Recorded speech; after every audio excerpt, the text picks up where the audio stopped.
What the? Okay, apparently things just need to explode out of my hand. That's good. Okay, good stuff. I found way to start a live stream. Okay. Okay. Well, aside from the books just flying out of my hand. Okay. So, we're going to continue in our Christmas stories. And then the additional book we're going to read tonight is God Gave Us the World. So we'll start with that one. Right, what do you think of that? And then we'll go into the other ones.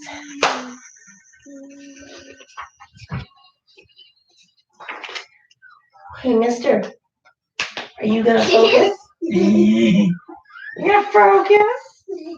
You're going to pay attention to Mama? Probably not. All right. Cover those up and get those back into place. What a beautiful world we live in, Mama Bear said. Just look at all this snow. Little Cub looked around. We always have snow, Mama. Yes, but it's always different.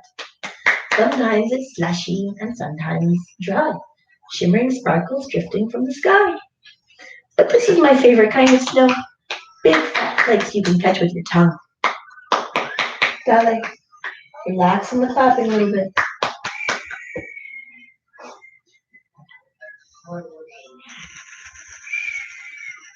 There you go. Quiet clapping. Bedtime clapping, okay?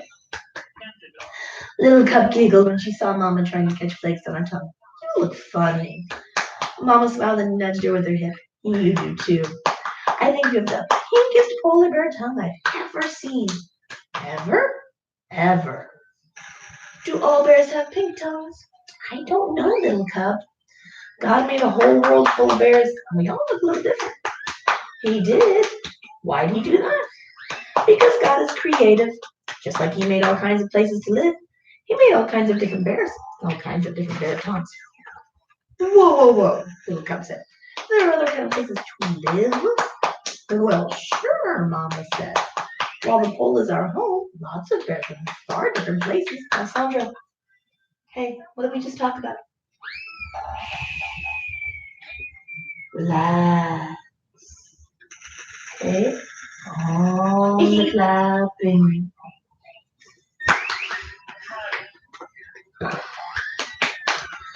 While the poles are home, lots of bears live in far different places. Why would they want to do that? Because they like their home best. It's where God put them. God gave us this great big wide world and a whole bunch of different bears with different fur and different families. Where do those other bears live? I've never seen them. All around the world, little Cub. Some very far from here. I like through this story. I gotta show you some of these pictures because so there's Mama Bear talking to little Cub, but she's got twin siblings, and poor Papa Bear through this entire book is taking care of these twins. And you can just see him through the background, just trying to deal with these poor twins as she explains how God has made this big old world. And even at the end, poor Papa Bear's got both twins. It's entertaining to me while I read to see him dealing with the kids.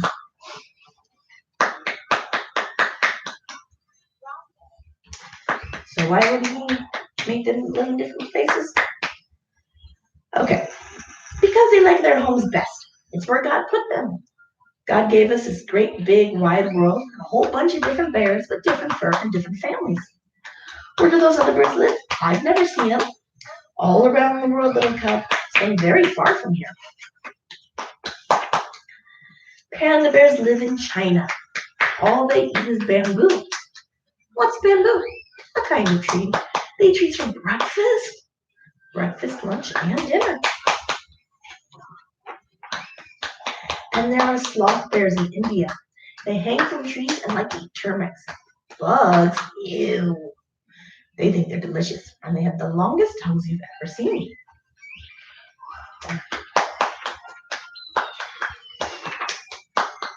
Here we are. Grizzly bears live in America. They like to catch fish. Here, little Cub said. Finally, another bear who eats normal food. Mama smiled. Even though other bears eat what you might not like, we're all bears. God made us all. God made the whole world and everything in it.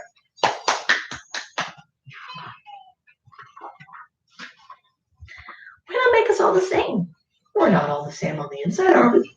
Some are quiet, others loud. Yeah, you're loud. Some of us like to move fast, and others take their time. I think it's fun that God made us all bears, but all special too. Right? You're special. You're special.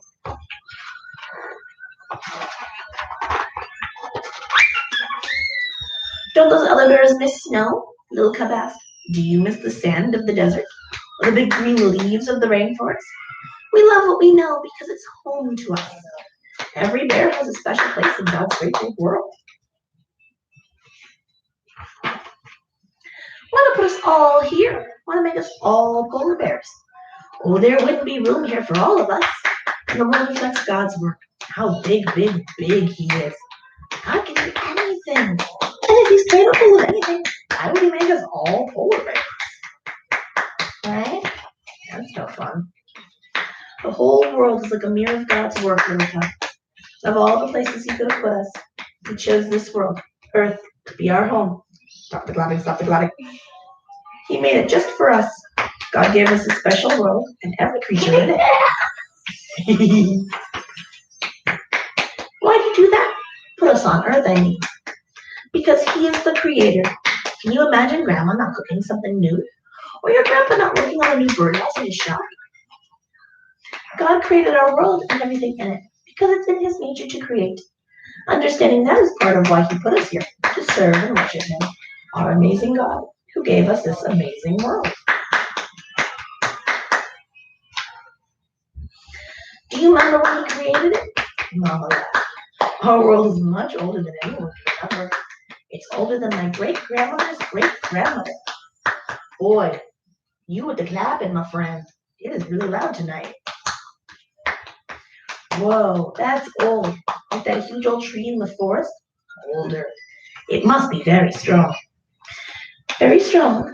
And yet fragile, too. We have to take care of our world. It's God's gift to us. He'd be sad if we hurt it.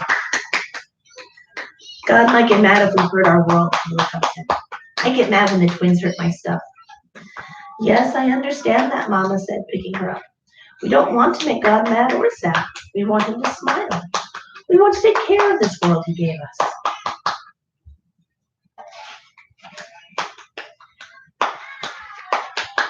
Do you think we'll ever meet the other bears? Maybe someday. It's a big world and constantly changing. It'd be fun to know more bears, wouldn't it? Maybe a panda bear will come on Facebook and bring us some bamboo. Mama laughed. It's always good to make new friends, try new things, and know more about this world that God gave us. Little Cub went to sleep that night, thinking about the stars in the sky and her special world.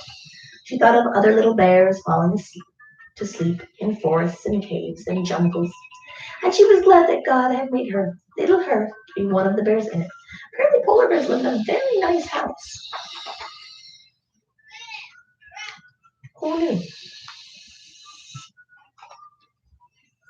All right, let's get to the Christmas stories. A Christmas Tree Adventure. An extract from Captain Ted by Lewis Pendleton. Everything was ready for Christmas at home. Mince pies, fruitcake, a fat turkey hanging out in the cold, and no doubt the as yet mysteriously reserved presents would be plentiful and satisfactory. Only a tree was still needed, and Ted and Hubert were to get it. So they tramped up the long hill at the back of the Ridgeway farm toward the woods of evergreens and leafless maples. The landscape, as far as the eye could see, was white with snow, but its depths, except in drifts, was only about 2 inches. Ted dragged a sled with rope to strap the tree on. Hubert trudged beside him carrying a heavy, sharp hatchet. Aunt Mary said we must get a good one. Small size, and I'm going to hunt till we do, said Ted. About two-thirds of the way up the long, white stretch of hillside, the boys paused on the brink of a pit that had been dug years before by a thick-witted settler in a hopeless quest for gold. The snows of the windy hillside had drifted into it until the bottom was deeply covered. The boys paused to take a look into the big pit, but they continued on their way up the remaining stretch of open hillside. They explored the woods for a quarter of a mile or more before they found just the sort of gracefully branched spruce that they wanted. In no great while this was cut down. The spreading branches were roped in, and the trunk tied to the sled, which was then dragged out into the open. The long descent toward the distant farmhouse was gradual enough to make sledding safe. Ted declared that the easiest way to get down with their load was to slide, and Hubert agreed. "We'd better look out for the pit," added Hubert. "Oh, we'll aim so as to leave that away to one side," said Ted confidently. And so they did. After a running start, Ted leapt on the sled and straddling the trunk of the Christmas tree, and Hubert flung himself with a shout onto the branches. Away they went, shouting happily, not quite forgetting the pit in their excitement. They only laughed when they bumped into a snow-covered obstruction and were swerved to the left of their intended course. Laughed again with another bump, and another bump carried them still further to the left. A third mishap of the same kind awoke Ted to the danger, but it was too late. He had hardly begun to kick his heels into the snowy surface whirling past in an effort to change their course and to shout "Look out!" in great alarm, when Hubert, whose view was obstructed by the branches of the spruce, became aware of a sudden silence and felt himself sinking through space. The younger boy scarcely realized that they had gone over the brink of the pit until he found himself floundering at the bottom in the snow, which happily was deep enough to break the force of their fall and save them from injury. As soon as he found that neither Hubert nor himself had been harmed, Ted laughed over their struggles in snow up to their waists. But Hubert thought it was no laughing matter. "We certainly were fools to try it," admitted Ted. He floundered up to a higher level of the pit's bottom, where the snow was only about 2 feet deep, extended a hand to Hubert, and then pulled the tree-laden sleigh after them. "Now how are we going to get out?" he asked excitedly. "We can't get out," said Hubert, looking around at the pit's steep sides. "But we must, Hughie. Anyway, somebody's sure to come along." But nobody did. They shouted again and again as time passed, and listened in vain for an answer. Meanwhile, Ted tried every means of escape he could think of. He first proposed to cut steps into the side of the pit, but the hatchet could not be found. Hubert had either lost his grip on it as they were sledding down the hill, or it was now somewhere under the deep snow in the bottom of the pit. Ted next proposed to throw the rope around a sapling that hung over the very brink some 15 feet above their heads. He unstrapped the Christmas tree from the sled, coiled half the rope, and attempted to throw it over the sapling. Several times he succeeded in throwing the coil as high as the top of the pit, always failed in throwing it around the little tree. "Oh, it's no use," groaned Hubert at last. "We'll never get out." "No, Hubert, you mustn't give up," urged Ted. "Boy Scouts don't give up. We'll get out somehow. But we'll have to stay here until tomorrow, and we'll freeze to death. I'm nearly frozen now." "Hubert, you quit that," rebuked Ted. "Jump up and down, swing your arms if you're cold. And don't do the baby act." Hubert was silent. He exercised his numb limbs as advised, and watched Ted as he prepared to try out yet another plan. With his pocket knife, Ted picked stones out of the side of the pit until he found one he thought might serve his purpose, an oblong, jagged bit of rock around which the rope could be securely tied.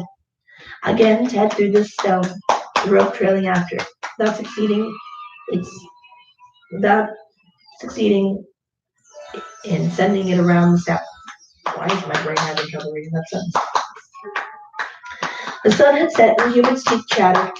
When almost ready to give up, it occurred to Ted to toss the stone up with both hands all his strength, aiming half a foot to the right of the leaning sapling. This carried the stone higher than it had gone before, and at the second trial,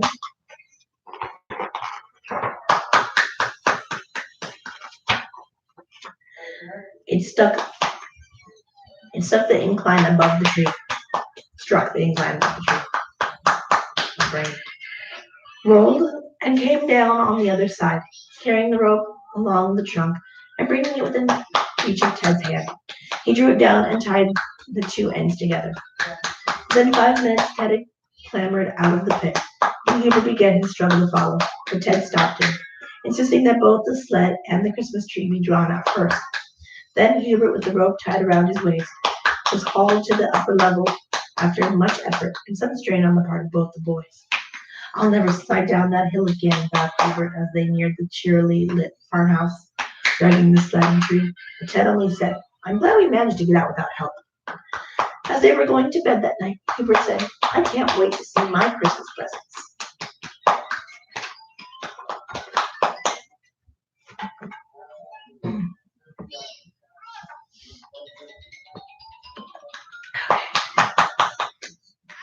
"Baby, you're clapping too loud. You need to calm down." Making Angels in the Snow, an extract from Raggedy Andy Stories by Johnny Rule. "Whee! It's good to be back home again," said Raggedy Andy to the other dolls, as he stretched his feet out in front of the little toy stove and rubbed rag hands briskly together, as if to warm them through. All the dolls laughed at Raggedy Andy for doing this, for they knew there had never been a fire in the little toy stove. "We're so glad and happy to have you back home again with us," the dolls told Raggedy Andy. "Well," Raggedy Andy replied, as he held his rag hands over the tiny lid of the stove and rubbed them again, "I have missed all of you, and wished many times you had been with me." And as Raggedy Andy continued to hold his hands over the little stove, Uncle Clem asked him why he didn't. Raggedy Andy smiled and leaned back in his chair. "Really," he said, "I wasn't paying any attention. I spent so much of my time while I was away drawing out my soft cotton stuffing. It seems as though it has almost become a habit. Oh, Sandra, baby, you're making Mommy's brain not work fully, and it's making it hard to read. Okay? Could you please stop? Or be quiet? Gentle clapping. Gentle clapping. Okay?" "Were you wet most of the time, Raggedy Andy?" the French doll asked. "Nearly all the time," Raggedy Andy replied. "First I would get sopping wet, and then I'd freeze." "Freeze!" exclaimed all the dolls together in one breath. "Dear me, yes," Raggedy Andy laughed, and showed the dolls where his rag arm had been mended. That was quite a rip. The dolls gathered round Raggedy Andy and examined the rip in his rag arm. "It's all right now," he laughed, "but you should have seen me when it happened.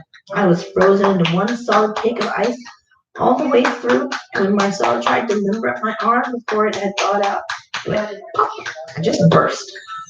Then I was placed in a pan of nice warm water until the icy cotton inside me had melted, and then I was hung up on a line above the kitchen stove out at Grandma's." "But how did you happen to get so wet and then freeze?" asked Raggedy Ann. "Out across the road from Grandma's, way out in the country, there's a lovely pond," Raggedy Andy explained. "When Marcella and I went up to Grandma's last week, Grandma met us with a sleigh. The ground was covered with starry snow. The pretty pond was covered with ice too, and upon the ice was a soft blanket of the white snow. It was beautiful," said Raggedy Andy.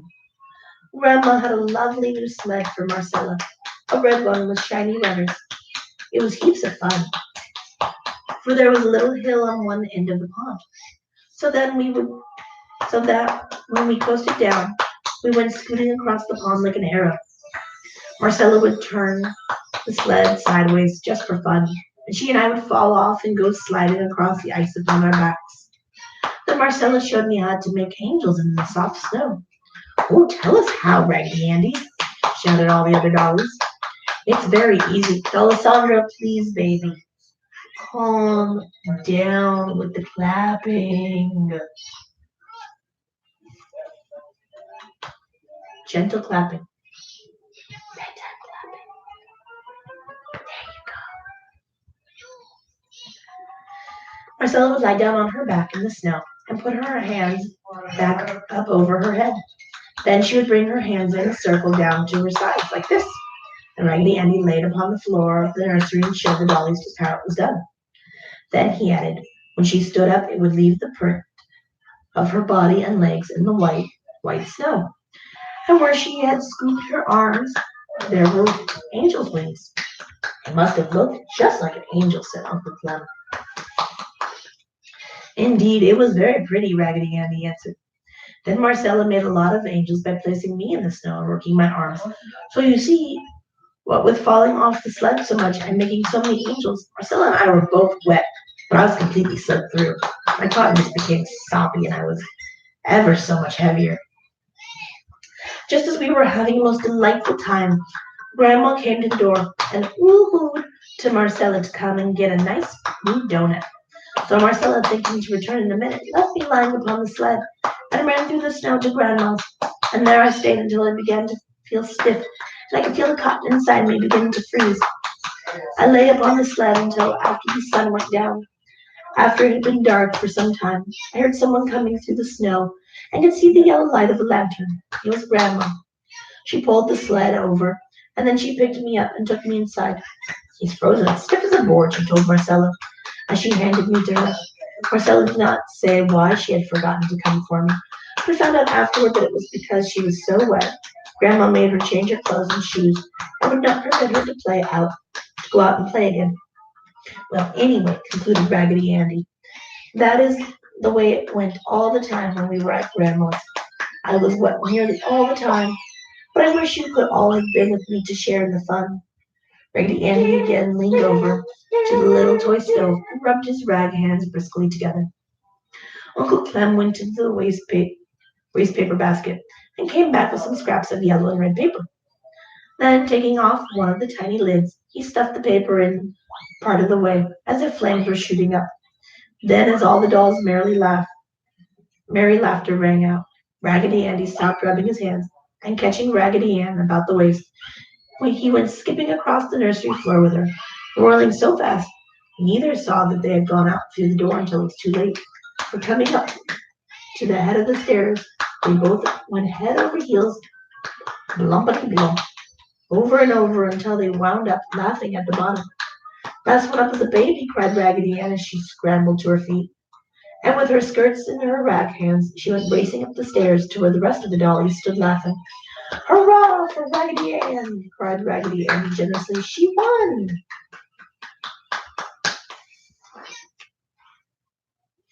Okay.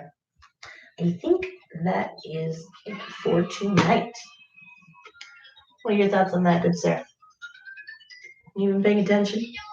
Not tonight, Mom. Too busy with my videos. You learning colors?